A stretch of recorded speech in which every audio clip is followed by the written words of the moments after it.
এপ্রিলে আমি একটা জরিমানা খাইছিলাম বাসের 1 টাকা 50 পয়সা ছিল। টিকিট না কাটার কারণে আমাকে ওরা জরিমানা করছে কত। কখনো জরিমানা খান তাহলে জরিমানাগুলো দিতেই হবে। চেক করছি 30,000 ইউরো, 15-16 হাজার টাকার মতো।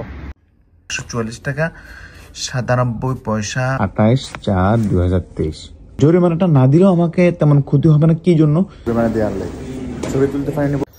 কিছুদিন আগে 1.5-2 বছরের কাছাকাছি 2013 সালের এপ্রিলে আমি একটা জরিমানা খাইছিলাম বাসের।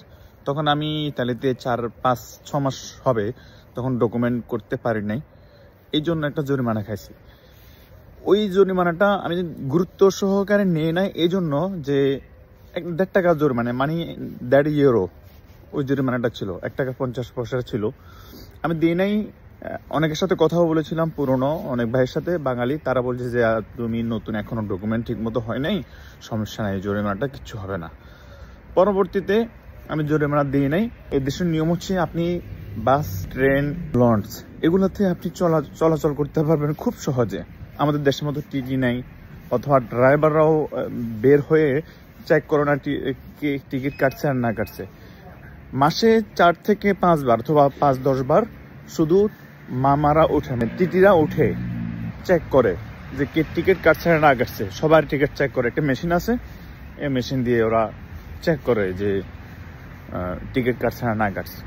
টিকিট কাটি নাই ওই সময় তো নতুন, আসা যাওয়া করতাম, কাজ করতাম না ঠিক মতো।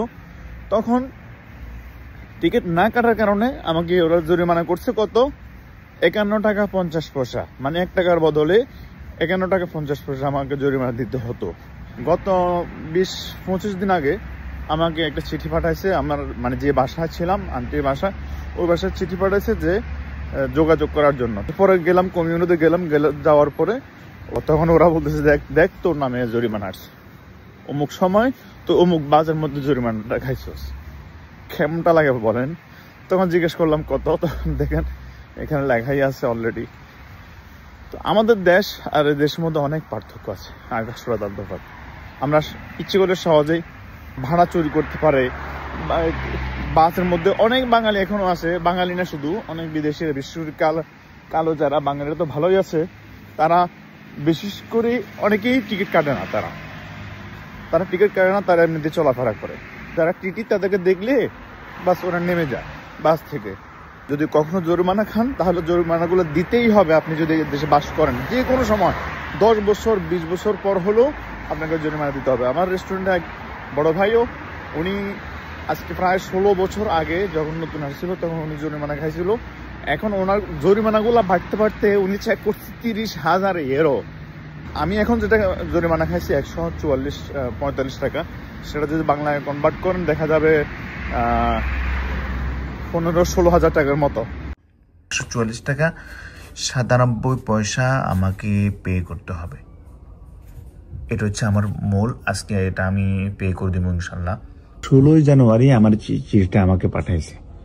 এরপর আমি গেছি 27 জানুয়ারি ওনাদের কাছে গেছি, ওনারা আমাকে চিঠিটা দিচ্ছে। 27 ফেব্রুয়ারির মধ্যে আমাকে জরিমানাটা দিতে হবে। জরিমানাটা কত?